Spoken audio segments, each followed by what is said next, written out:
নারী সংস্কারের নামে আল্লাহর কোরআনকে, ইসলামকে যে কটাক্ষ করা হয়েছে, ধর্মীয় উত্তরাধিকার বিধান, পারিবারিক বিধানকে নারী পুরুষের মধ্যে বৈষম্যের প্রধান কারণ বলে আখ্যায়িত করে বিতর্কিত নারী বিষয়ক কমিশন এদেশের সংখ্যাগরিষ্ঠ মানুষের ধর্মীয় অনুভূতিতে আঘাত প্রদান করেছে। ধর্মীয় অনুভূতিতে আঘাত প্রদান করবার অপরাধে তাদের বিরুদ্ধে আমরা রাষ্ট্রের শাস্তিমূলক ব্যবস্থা দেখতে চাই। এই তথাকথিত পশ্চিমা ধ্যান ধারায় বিশ্বাসী বিতর্কিত নারীবাদীদের আদর্শ এবং দর্শন নয়, ইসলাম প্রদত্ত আল্লাহর ঘোষিত নারীর ন্যায্য অধিকারে বিশ্বাসী। ইনশাআল্লাহ হেফাজতের সংগ্রামী মহাসচিব কর্মসূচি ঘোষণা করবেন। সারা বাংলাদেশ জুড়ে হেফাজতের নেতা কর্মীদেরকে আগামী মাসগুলোতে গোটা বাংলাদেশ জুড়ে নারীর ন্যায্য অধিকার আদায়ের জন্য মাঠে নামতে হবে। বাবাও নাই, ভাইও নাই, স্বামীও নাই, ছেলেও নাই, এমন নারী আছে না নাই? দেশের সরকারের উপরে দায়িত্ব এমন নারীর ভরণ পোষণ করা, নারীর প্রয়োজনীয় যা আছে সব তার ঘরে যেন পৌঁছায় দেয় কর্মচারীর মাধ্যমে। যদি সরকার এমন ব্যবস্থা না করে তাহলে না খায়া কি মরবে? শরীয়ত বলে না না, নিজের খাওয়ান খোরাক জোগানোর জন্য ঘর থেকে বের হতে পারবা। কয়টা কারণ ভাইছি? এক নাম্বার, ব্যক্তিগত কারণে নারী ঘর থেকে বের হতে পারবে। ধর্মীয় কারণে নারী ঘর থেকে বের হতে পারবে। আর্থিক কারণেও নারী ঘর থেকে বের হতে পারবে। একজন মহিলা তিনটা কারণে ঘর থেকে বের হতে পারেন। এই যে ঘর থেকে বাহির হওয়ার অনুমতি দেওয়া হলো, আপনার আমার মহিলারা আছেন না নাই? মা বোন আমাদের আছে না নাই? আমাদের মা বোনরা, আমাদের মেয়েরা যে ঘর থেকে বের হবে, তিনটার যে কোনো একটা কারণ ছাড়া যদি বের হয় তাহলে জবাবদিহি আপনার করতে হবে। একজন নারীকে যদিও পর্দা রাখা আপনার উপরে ফরজ না, পর্দার ব্যবস্থা করা ফরজ। পর্দা রাখা ফরজ না, পর্দায় ব্যবস্থা করা ফরজ। পর্দার ব্যবস্থা করিয়ে দেওয়া ফরজ। আপনার মেয়েকে আপনার বলতে হবে অনর্থক ঘরের বাইরে যাই বানাও। বিবিকেও এই কথা বলতে হবে অনর্থক ঘরের বাইরে যাই বানাও। এক হাদিসের মধ্যে আল্লাহর রাসূল বর্ণনা করেন, দায়ুস যারা হবে তারা জান্নাতে যাবে দূরের কথা, আগের কাতারের মুসল্লি হইলেও জান্নাতের ঘ্রাণ পর্যন্ত পাইবে না সে যদি দায়ুস হয়। দায়ুস কারা? যে সমস্ত নারী বেপরদায় চলে ওরা দায়ুস, যে না না বেপরদায় চলনেওয়ালা নারীরা দায়ুস না, তাদের অভিভাবকরা দায়ুস। বেপরদা নারী যারা হয় তারা দায়ুস না, তাদের অভিভাবক দায়ুস। আপনি যদি কোনো নারীর অভিভাবক হয়ে থাকেন, খোঁজ খবর রাখতে হবে সে কি বেপরদায় চলে কিনা, তার দ্বারায় অন্যরা গুনাহগার হয় কিনা। আপনি যদি দায়িত্ব পালন না করেন, আপনার বিবি আপনার মেয়ে বেপরদায় চলে, এই জন্য যদি আপনার কোনো বাধা না থাকে আপনি দায়ুস। আল্লাহর পয়গম্বর বর্ণনা করেন, তোমাদের নারীরা তিনটার থেকে যে কোনো একটা কারণে বের হতে পারবে। তিন কারণে বের হওয়ার অনুমতি আছে, ব্যক্তিগত কারণ, ধর্মীয় কারণ, আর্থিক কারণ। যদি এই তিনটার থেকে যে কোনো একটায় বের হয়, ইচ্ছা মতো বাহির হতে পারবে না, পর্দার সাথে বিধান মতো বের হতে হবে। আর যে সমস্ত নারী এমনি বেপরদায় বের হয়, বাজারে ঘুরে, স্বামী বিদেশে বা স্বামী চাকরিতে, মার্কেটিং নিজে করতেছে, নিজে সবকিছু করে, জানিয়ে রাখবেন বেপরদা নারীরা উম্মতের জন্য রহমত না গজব। আরো জোরে কোন। আপনারা ডরাইতেছেন মনে হয় যে হুজুর এলো গজব কইয়া বাড়ি যায় কি ভাই আমার। বেপরদা নারীরা উম্মতের জন্য রহমত নয়, এটা আপনার আমার কথা নয়, বিশ্ব নবীর কথা। এক নাম্বার কারণ, নারী ফিতনাবাজ কোনটা নেককার, কোনটা ভালো, কোনটা রহমত, কোনটা গজব তুমি চিনবা কেমনে? আল্লাহর পয়গম্বর বলেন, আমার উম্মতের জন্য নারী ফিতনার চাইতে বড় কোনো ফিতনা রেখে আসি নাই। ফিতনাবাজ নারী কারা? মুহাদ্দিসিনে কেরাম চিহ্ন দিয়ে দিছেন, চিনিয়া লও। এক নাম্বার বেপর্দা নারী। কোন বেপর্দা নারী যদি তোমার জীবন সঙ্গী বানাও, জীবন শান্তির হবে না, অশান্তির হয়ে যাবে। 2 নাম্বার, খুব লক্ষ্য করবেন, যে সমস্ত নারীরা অতি লোভী হয়, অতি চাহিদা সম্পন্ন নারী, জীবনে কোনোদিন তুমি সুখী হতে পারবে না। স্বামীর ইনকাম কত এই দিকে নজর করবে না, স্বামীর ইনকামের দিকে খেয়াল করবে না, শুধু চাহিদাই পেশ করব। একজন নারী যদি ভালো হয়, স্বামীর কাছে পেশ করবে, স্বামী হে, ইনকাম যত করেন সেই অনুযায়ী আমরা চলবো, এত কষ্ট করা লাগবে না, হালাল উপায়ে আপনি ইনকাম করবেন, প্রয়োজনে একবার খাবো তবু হালাল খাওয়ায়েন, হারাম রাস্তায় আপনি কদম বাড়াবেন না। নেককার নারী স্বামীকে সব সময় ভালোর দিকে টানবে। আর যদি অতি চাহিদা সম্পন্ন নারী হয়, অতি বিলাসী নারী হয়, অতি বিলাসী নারীর কারণে অনেক উম্মত গুনাহগার হবে। আপনার আমার পয়গম্বর বিশ্বনবী বলেন, আমার উম্মতের অনেক মানুষ নারীর কারণে গুনার পথে পা বাড়াবে। এটা কেমনে হয়? মুফাসসিরিনে কেরাম ব্যাখ্যা করেছেন, একজন নারী যদি অতি বিলাসী, অতি চাহিদা সম্পন্ন হয়, পুরুষের উপরে যদি চাপ দিতেই থাকে, আমার এই দিতে হইব, আমার ওই দিতে হইব, আমার আফার 20টা শাড়ি, আমার 2টাও নাই, অমুখের ঘরে ফার্নিচার আনছে, তুমি কি বেটা না, তুমি পারো না, কেন লাগিন ধার দিয়া যখন কথা কয়, তখন সে অন্যায় হতে সুদের দিকে পা বাড়ায়, ঘুষের দিকে পা বাড়ায়, বিবির চাহিদা পূরণের জন্য গুনার কাজ করিয়া ইনকাম করার রাস্তা খুঁজে। যুবক আল্লাহর কাছে দোয়া করে, আল্লাহ একটা রাস্তা বের করে দাও, হালাল পথে ইনকাম করতাম। শিক্ষিত যুবক, 5 ওয়াক্ত নামাজি।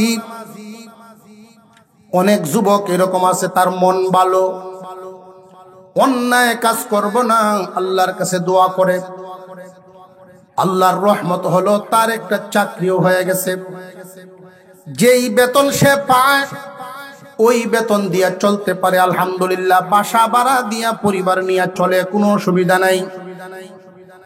কিন্তু যে অফিসে সে চাকরি করে, ইচ্ছা করলে মাসে লক্ষ লক্ষ টাকা ঘুষ খাইতে পারে, সে খায় না। ভালো বাবার একটা মেয়ে পাইছে, সংসার করতেছে, কিন্তু তেমন কোনো জমাইতে পারে না, ব্যাংকে জমা নাই, যা ইনকাম করে তা দিয়ে সে চলতে পারে। বাচ্চা একখান হয়েছে, ছেলে, দেখতে দেখতে ছেলের বয়স হয়ে গেল 5 বছর থেকে 6 বছরে পা দিছে, স্কুলে ভর্তি করার সময় হয়ে গেছে। আমাদের দেশের যেই নিয়ম, প্রাইমারি স্কুলে পড়ানির চাইতে কেজি স্কুলে পড়ানির মজা পায় বেশি।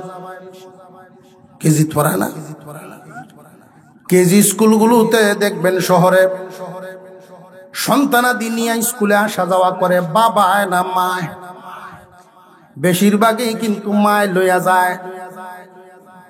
বাচ্চাদের অভিভাবক যারা, অভিভাবকদেরকে বসার জন্য স্কুল কর্তৃপক্ষ একটা রুম দেয়, যে আপনারা এখানে বইবেন। 20 জন 30 জন মহিলারা যখন একটা রুমে বসে, এখানে বৈশা বৈশা তারা এই 2-3 ঘন্টা কি করে? সুবহানাল্লাহ, আলহামদুলিল্লাহ, তাসবিহ, যত দুনিয়ার গপ সব এনে চলছে। তো 2 মহিলায় পরিচয় হয়েছে, যে আপনার স্বামী কি করে? অমুক অফিসে চাকরি করে। কয় আমার স্বামীও তো এনে চাকরি করে। তাহলে আসেন, বাচ্চারা তো এখানে পড়তেই আছে, আমার বাসাটা কাছে, একটু দেখতে যান। এই সৎ অফিসারের বউরে ওই পরিচিত মহিলায় লয়ে গেছে তার বাসা, গিয়া দেখে বাসা, রে বাবা, এত সুন্দর, কোটি টাকার উপরে খরচ করে বাসা করলে। কই এটা কি দেখছো? আরো 1 কোটি জমা আছে ব্যাংক। এখন তো মহিলার ভিতরে শুধু গুতাইতেছে, একই অফিসও চাকরি, আমার স্বামী যেই টাকা পায় কোন রকম বাসা ভাড়া দিয়ে চলতাম পারি। আর ওনার স্বামী বাড়ি করলো, ব্যাংকে টাকা আছে, আপনার জামাইয়ের বেতন কত? তুমি বেতন দেখি করো, সব তো উফরি, সব কিতা, সব উফরি। কোথা আমার স্বামীর তো এই অবস্থা নাই, বাসা ভাড়া যে আসলাম এখনো বাড়াই আছে। কইয়ে তো সহি শুদ্ধ হয়ে চললে হইব, ফুলাফানের ভবিষ্যৎ আছে না।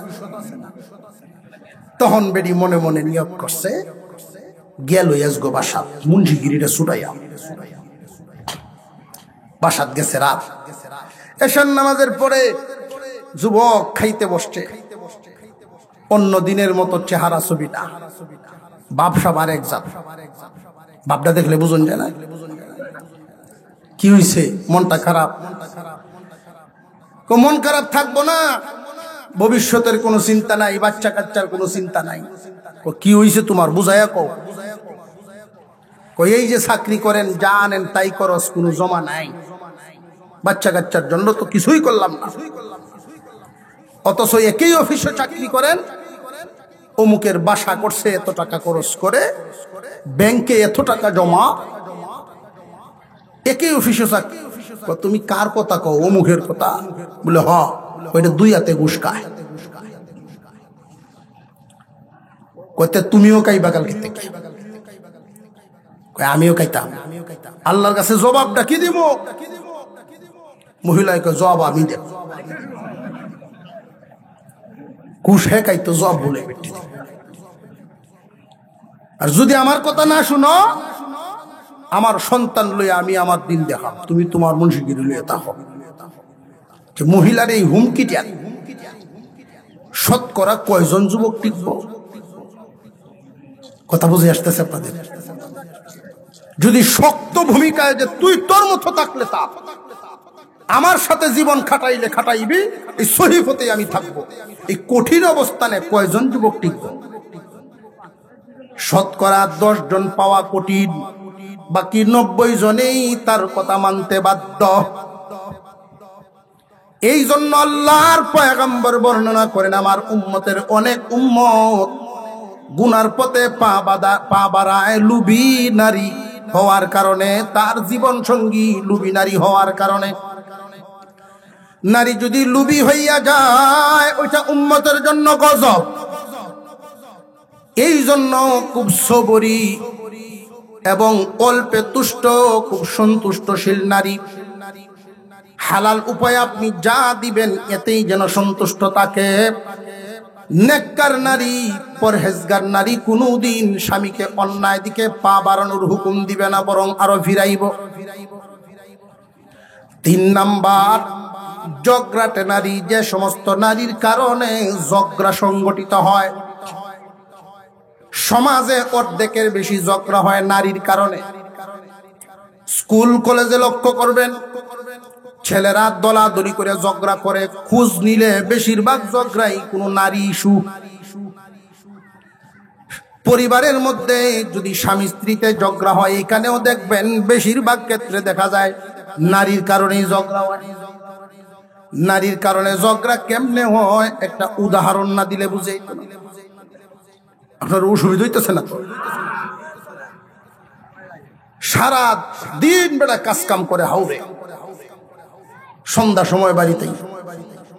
তো এই দিন আসরের নামাজের সময় কাজ শেষ, শরীরটাও বেশি ভালো না, একটু বিশ্রাম করার জন্য উনি আসছে, একটু আগে ভাগে যাই গিয়া।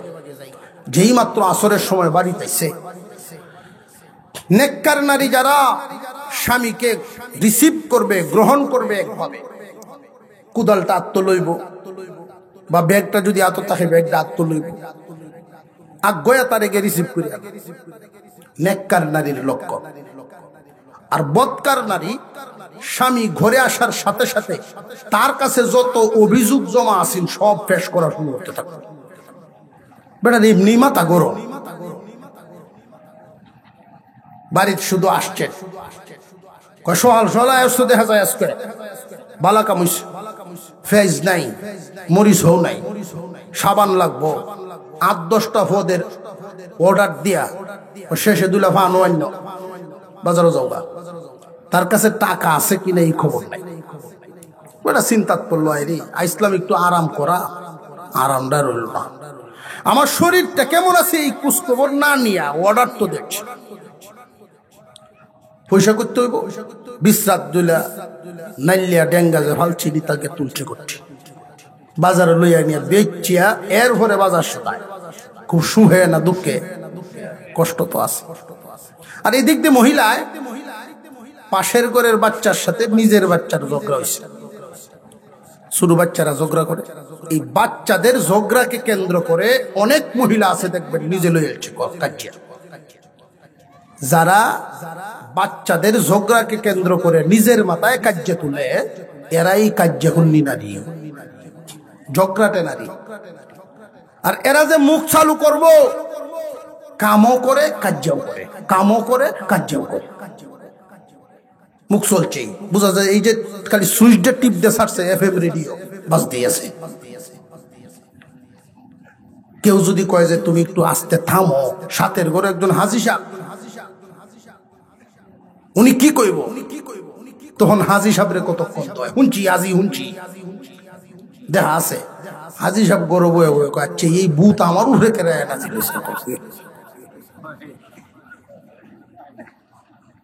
যতক্ষণ আলো আছে অন্ধকার হইছে না, মুখ চলছে। ঘন্টা দেড় ঘন্টা ঝগড়া করিয়া এই মহিলায় ঝগড়া কিন্তু বাদ দেয় না। লক্ষ্য থামাইছে ঠিক, কয় আসবো আয়োগ বাড়ি ও হনার কিস্তা কইলাম না।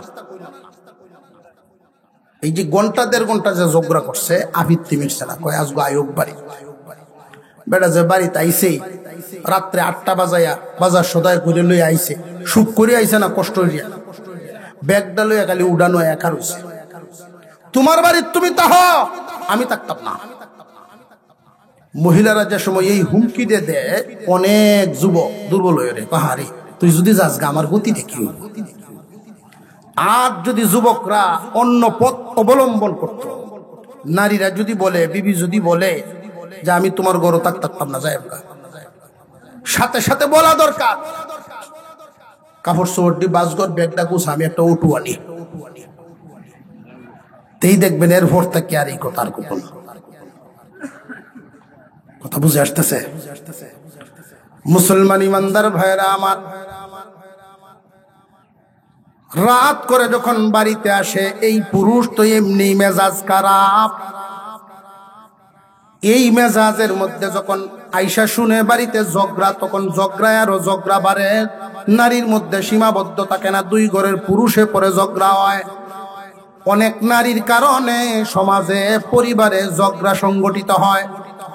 আপনার আমার পয়গম্বর বলেন, আমার উম্মতের জন্য নারী ফিতনার চাইতে বড় কোনো ফিতনা নাই।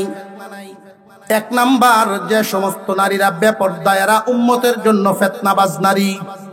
2 নাম্বার, যে সমস্ত নারীরা অতি লোভী হয়, তারা উম্মতের জন্য ফিতনাবাজ নারী। 3 নাম্বার, যে সমস্ত নারীরা খুব মুকাল হয়, ঝগড়াটে হয়, এরা উম্মতের জন্য ফিতনাবাজ।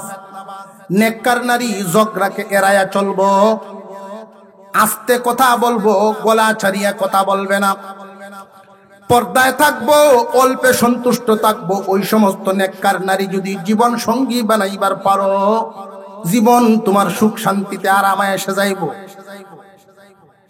আর এই নেককার নারী তৈরির ফ্যাক্টরি হলো এই সমস্ত মাদ্রাসা, তালিম এবং তরবিয়ত। লক্ষ্য করে দেখবেন, এই সমস্ত মাদ্রাসায় যারা পড়ে, তালিম দিয়া শাসন করে পর্দায় রাখা লাগে না, অটোমেটিক পর্দানশীল হয়ে যায় পরিবেশে। পরিবেশ এমন এক জিনিস, পারিবারিক শিক্ষাটাই এমন একটা জিনিস, তারে পড়ায়া তালিম দিয়া শাসন করিয়া পর্দায় আনা লাগে না, শিখানো লাগে না, দেখে দেখে অটোমেটিক শিখে ফেলে। নেককার নারী যদি তৈরি করা লাগে, আমাদের সমাজটাকে যদি নেককার দিনদার বানানো লাগে, তাহলে নারীদেরকে আগে দিনদার বানাতে হবে। নারীদেরকে দিন কি জিনিস এটা বোঝাতে হবে। আর এই দিন বোঝানোর জন্য, এই দিনদার পরহেজগার বানানোর জন্য কওমি মহিলা মাদ্রাসা, এই মাদ্রাসাগুলো যদি সমাজে আমরা জিন্দা রাখতে পারি, চালু রাখতে পারি, তাহলে আমরা আমাদের সমাজের নেককার নারী দেখতে পাবো। আপনি আপনার একটা মেয়েটাকে যদি এই সমস্ত মাদ্রাসায় শিক্ষা দিয়ে যদি উপযুক্ত একটা মেয়ে গড়ে তুলতে পারেন, এই মেয়েটাকে বিয়ে দেওয়ার পরে যেই পরিবারে যাবে তার উসিলায় পুরা পরিবারটাই দিনদার হবে। আপনার এই মেয়ে যত সন্তানাদি জন্ম দিবে প্রত্যেকটা সন্তান নেককার দিনদার হবে। মা যদি দিনদার হয় সন্তানও দিনদার হবে। একজন নেককার নারী কোন পরিবারে গেলে পরিবারের সদস্যরা যে নেককার হয় এর বাস্তব প্রমাণ। মা দরখাস্ত করেন আল্লাহর কাছে, আল্লাহ একটা নেককার বউ মিলায় দাও আমার ছেলের জন্য। নেককার একটা বউ মিলায় দাও। ছেলেটা চাকরি করে ঠিক, টাকা কামায়, কিন্তু তার চাল চলন ভালো না। বাবা নাই, তার নিয়ন্ত্রণ করার কেউ নাই। রাত্রে 12টা 1টা 2টা বাজায় ঘরে আসে। মা চিন্তা করলেন একটা নেককার মেয়ে যদি আনতে পারি, নেককার বিবির উসিলায় স্বামী নেককার হয়ে যায়। দিনদার বিবির উসিলায় স্বামী দিনদার হয়ে যায়। দেখতে দেখতে গিয়া এক গরিব মানুষ, তার একটা মেয়ে আছে, মহিলা মাদ্রাসায় পড়াইছে। তার বাড়িতে প্রস্তাব নিয়ে গেলেন, আত্মীয় স্বজন সকলকে নিয়ে বৈশা বুঝাইতে চেষ্টা করলেন, কিন্তু মেয়ের একটাই কথা, আমি তো আল্লাহর কাছে দিনদার স্বামী চাই, দুনিয়াদার না।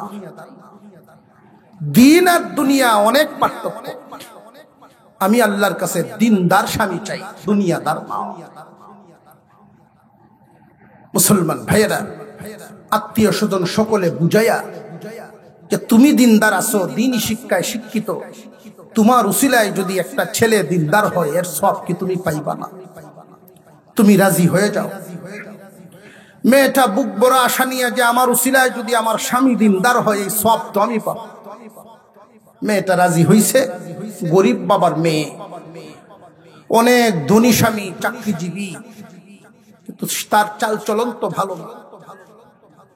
ছেলেটাকে ভালো করার আশায় ছেলের মা এই গরিবের মেয়েটাকে আনছে। বিয়ে শাদী হয়ে গেল, সংসার চলতেছে। মেয়ে নামাজি দিনদার, তার স্বামী নামাজ পড়ে না, সে শুধু ওয়াজ করে বুঝায়। 5 ওয়াক্ত নামাজটা পড়ে, আপনি নামাজটা পড়েন, ওয়াজে ধরে না। তার মেজাজ খুব উল্টা। তরকারিতে যদি লবণের একটু কমতি হয় তার উপরে শাসন শুরু হয়ে যায়। দিন বুঝে না। মেয়েটা চোখের পানি ছাড়ে আর কান্দে, আল্লাহ আমি কোনদিন তোমার কাছে দুনিয়াদার স্বামী, সম্পদশালী স্বামী চাই নাই। সারা জীবন তোমার কাছে একটাই আমার আশা ছিল, দিনদার একজন স্বামী চাইতাম। আল্লাহ মেহেরবানি করে আমার স্বামীরে তুমি দিনদার বানায় দাও, নইলে আমারে মুক্তি দাও। তরকারিতে যদি একটু বেশ কম হয় পুরা পাতিল পর্যন্ত মেয়েটার মাথায় ঢেলে দেয়। মহিলা মাদ্রাসা শিক্ষিকা হওয়ার, ছাত্রী হওয়ার কারণে, ওই কানের শিক্ষিত হওয়ার কারণে উল্টা স্বামীর প্রতি কোনো অ্যাকশন দেখায় না, ঝগড়া লাগে না, সবুর করে ফেলে। সেও যদি তার মতো হইতো তাহলে সংসারে কি শান্তি থাকলো না, আগুন জ্বলল। সে শুধু দোয়াই করে। একটা কথা মনে রাখবেন, আমরা তো আজ শুনি শুধু যে মা বাবার দোয়া সন্তানের জন্য কবুল, সন্তানের দোয়া মা বাবার জন্য কবুল। আমি আর একটা কথা আজকে আপনাদের শোনায়া দেই, স্বামীর দোয়া স্ত্রীর জন্য কবুল হয়, স্ত্রীর দোয়াও স্বামীর জন্য কবুল হয়। কোন স্ত্রী যদি দোয়া করেন, নেককার স্ত্রী স্বামীর জন্য দোয়া করলে এই দোয়া কবুল হয়ে যায়।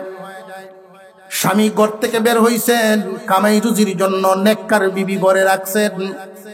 এই বিবি যখন দোয়া করে আল্লাহর কাছে, আল্লাহ বলা মুসিবত থেকে আমার স্বামীরে তুমি হেফাজতে রাখো, কামাই রুজিতে বরকত দিও, ওই নেককার বিবির স্বামী আল্লাহ বালা মুসিবত থেকে বাঁচায়া রাখেন, কামাই রুজিতে বরকত দেন। বিবি যদি দিনদার হয় স্বামীর উপরে আল্লাহর রহমত নাজিল হয়। দিনদার বিবি দোয়া করতে আছেন, করতে আছেন, করতে আছেন। মহান মাওলাই করিমের দরবারে একদিন দোয়া কবুল হইয়া গেছে। দোয়া কবুল হয়ে গেছে কেমনে? দাওয়াতে তাবলীগের এক জামাত আইছে মহল্লায়। তাবলীগ জামাতের গাশত হয় আসরের নামাজের পরে। তো গাশতের লোকেরা আইছে, বাড়ির সামনে আইসা সালাম দিয়া, বাড়িতে কেউ আছেন? আমরা আল্লাহর ঘরের মেহমানরা আসছি। স্বামী স্ত্রী দুজন ঘরে বসা। বিবি বলতেছেন, শুনছেন আওয়াজ? আল্লাহর ঘরের মেহমান আইছে, জলদি যান, জলদি যান। কয় না, কাম নাই, গেলে আমারে ধরবো। কয় না, জলদি যান, আল্লাহর ঘরের মেহমানরা তারা যেন ঘুরে না যায়, আল্লাহর রহমত বাড়ির থেকে ঘুরে চলে যাবে। বউয়ের ওয়াজ মাঝে মাঝে তো ধরে, রহমত ঘুরে যাইব। আচ্ছা যা। যেই গেটের সামনে গিয়ে সালাম দিছে, তো তাবলীগ জামাতের উসুল হইল নগদ, নগদ চলে। এটা হলো প্রথম কথা। মসজিদে ইমান আমলের কথা হচ্ছে আপনি নগদ চলে। নগদ যাও কি হইল, যেটা নমাজই করে না। কয় না হুজুর, এখন তো আমি রেডি না। দ্বিতীয় উসুল হইল হার মধ্যে রাইখাই। তাবলীগে কেলা খেলা গেছেন? কে কে তাবলীগে গেছেন জীবনে? 3 দিনের হোক 40 দিনের, মাশাআল্লাহ, আলহামদুলিল্লাহ। আপনারা তো জানেন হার মধ্যে রেখেই তো। মাগরিবের নামাজে যাবেন তো ইনশাআল্লাহ? জি হুজুর, ইনশাআল্লাহ, ইনশাআল্লাহ। আপনারা ছাড়ে না তো? এই যে মুসাফাত যে হাত ধরছেন, ছাড়েন? কই ইনশাআল্লাহ যাবো। হার মধ্যে রেখেছে। গরু আয়া কয়, এই সব বলাস এমন ধরা দিছে, কোন রকম বাইল বুলতে ছুটছে। কি কন বাইল বুলতে ছুটছেন? আল্লাহর করে মেহমানদের সাথে বাইল চলবো? কি কইছেন? কইছি মাগরিবের তো যায় মসজিদে। তো বিবি সব টুপি বের করে দিছে, ধোয়া একটা জামা বের করে দিছে, জলদি মাগরিবের তো মসজিদে যাই। কইছেন না আপনি? কাহারে হে ইন্দেত হেই জ্বালা, এই বড় আইলে তোর জ্বালা না পারিয়ে গেছে ওটা মসজিদে। মাগরিবের নামাজের পরে বাকি নামাজ বাদ, ইমান আমলের বয়ান হবে, ঘোষণা তো আছে। সবাই বসবেন, বহুত ফায়দা। আমির সাহেব বয়ান দেওয়া শুরু করছেন। এমন বয়ান আমির সাহেবের মুখ দিয়ে বাইর হইতেছে, কারণ দোয়া তো বিবির দোয়া কবুল হইছে তো আসমানও। এমন কথা বের হওয়া শুরু হইছে, মনে হয় যে প্রত্যেকটা কথা এই অফিসারের উদ্দেশ্যে কথাগুলি বের হচ্ছে। বয়ান শেষে উসুল শুরু হয়েছে, 40 দিনের জন্য নাম লেখান, 40 দিনের জন্য নাম লেখান।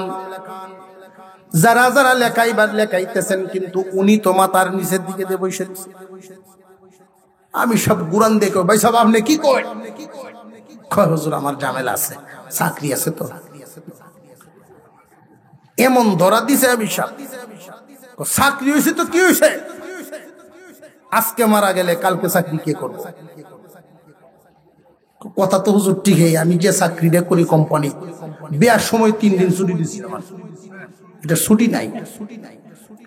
তো আমি সব সুযোগ পাইয়া কয়, ছুটি যদি হয় তাহলে যাবেন আপনি? বেটা জানে ছুটি হইতো না, কয় হ্যাঁ তাহলে যাবো ইনশাআল্লাহ। কত নাম লেখেন, আর অফিসের ঠিকানা দেয়া যান। ঠিকানা দেয়া গেছে। পরের দিন সকাল 10টার পরেই আমি সবার 3 জন হুজুর লইয়া অফিসে গিয়ে আছি। দেখকে কয় আপনারা এখান পর্যন্ত আয়া পড়ছে? কয় আপনার ছুটি মঞ্জুর করতে হইব না? আপনার অফিসার কই? উপরে তালাত আছে, যায়। হুজুর দেখলে এগুলো হবে বেটা, যাইন কালি গেছে অফিসার। আসলে হুজুর দেখলে উঠা হয়। যেই 3 হুজুর দেখছে, হুজুর আপনারা কেলে কিনা আমার অফিস? কয় আমরা আইছি আপনারা চিল্লাত নিতাম। কয় আমারে চিল্লাত নিতাই? আমি এই অফিস লইয়া এত পেরেশানির থাকি, আমি চিল্লাত কমে যাই? কয় না, যাইতেই হবে, দুনিয়া কয়েকদিনে। সেই বেটার আগে সাপ শুরু হচ্ছে। যদি আপনি নাই যাইতে পারেন, তাহলে আপনার নিচে যে আছে হেরে 40 দিনে ছুটি, কত হেরে লইয়া যাকে আমার সাথে বা হইছে না? 45 দিনের ছুটি, 40 দিন আল্লাহর রাস্তায়, 5 দিন আগে পরে আসা যাওয়া রেডির জন্য 45 দিনের ছুটি মঞ্জুর করাইয়া তার টেবিলের উপরে নিয়ে দিচ্ছে, এই জানেন বাড়িতে গিয়ে রেডি হয়ে। কাগজ ভাই আশ্চর্য হয়ে গেছে, বাড়িতে গিয়া কয় বৌরে তোর তো কবুল হয়ে উঠছে, আর বেলায় না চলার পথ নাই। বুঝে ফেলছি তোমার উসিলায় আল্লাহ আমারে ডাকে। আমি তো কোনোদিন মসজিদে যাওয়ার মন মানসিকতা নেই নাই, মসজিদের সামনে দিয়ে আসা যাওয়া করেছি, মসজিদে ঢুকতে পারি নাই।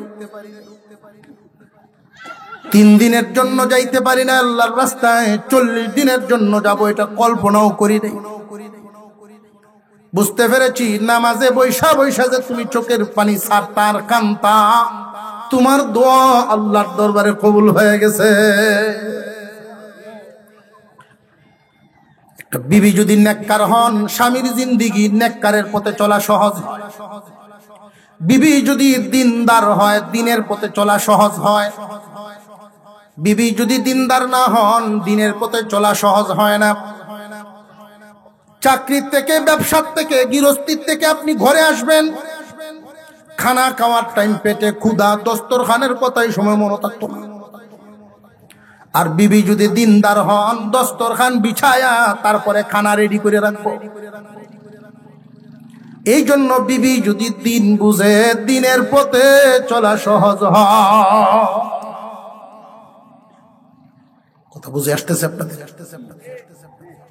এই সমস্ত প্রতিষ্ঠান আপনি ভাবতে পারেন যে আমার মেয়ে তো এখানে পড়ে না, এখানে যারা পড়ে মনে করতে হবে আমার বোন, আমার মেয়ে। এখান থেকে শিক্ষিত হয়ে বের হয়ে যে পরিবারে যাবে, তার উসিলায় একটা পরিবার দিনদার হবে।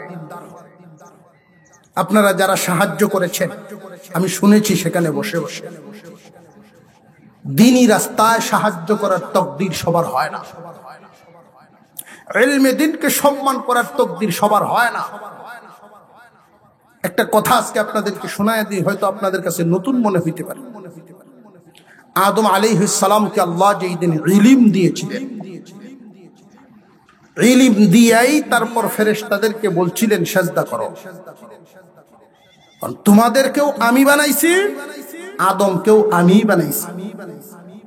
তবে তোমরা যদিও নূরের তৈরি ফেরেশতা, আমি মাটির তৈরি আদমের ভিতরে ইলম ঢুকাইয়া দিছি। সমস্ত জিনিসপত্রের নাম সামনে রাখা আছে, জিনিস প্রত্যেকটার নাম বলো। ফেরেশতারা বলতে পারেন নাই, আদম বলে দিছে। আল্লাহ বলেন সেজদা দাও, তোমাদের চাইতে তার ভিতরে ইলম দেওয়ার কারণে আমি মর্যাদা বাড়াইছি। সেই ইলম ওয়ালাকে ফেরেশতারা সম্মান দেওয়ার সময় যখন সেজদা দেয়, একজন ফেরেশতা আগে দিয়ে দিয়েছেন সেজদা, আর ওই দলের সাথে মিশ্রিত একজন ছিল, তার নাম ছিল ইবলিস, সে দেয় নাই। একজন আগে দিয়েছে আর একজন দেয় নাই। যে আগে দিছে আল্লাহ তাকে একটা পুরস্কার দিছিলেন। এই ফেরেশতার নাম ইসরাফিল আলাইহিস সালাম, আর যে দেয় নাই ইবলিস। ইলম ওয়ালাকে সম্মান না দেওয়ার কারণে আল্লাহ লানত দিবেন, তাকে লানতের প্রাপ্ত হয়ে গেছে, অভিশপ্ত। আর ইলম ওয়ালাকে সম্মান দিতে গিয়া সবার আগে যিনি সেজদাটা দিছিলেন, সেই ইসরাফিল আলাইহিস সালামকে আল্লাহ একটা সম্মান দিছিলেন। এই একজন ফেরেশতা সবার আগে সেজদা দেওয়ার কারণে আল্লাহ বলেন তোমার কপালে 30 পারা কোরআন শরীফ আমি লিখে দিলাম। সম্মান। একজন ফেরেশতার কপালে 30 পারা কোরআন লেখা আছে, আর উনি ইসরাফিল আলাইহিস সালাম। পাইছে কোন কারণে? ইলম ওয়ালাকে সম্মান দেওয়ার কারণে। যতদিন দুনিয়াতে বেঁচে থাকবেন, ইলম ওয়ালার একটা মর্যাদা দিলের ভিতরে সম্মান রাখবেন। দুনিয়ার থেকে বিদায় হওয়ার সময় আল্লাহ ঈমানের মৌত দিবেন। আল্লাহ যেন আমাদেরকে আমলের তৌফিক দেন, আমরা বলি আমিন।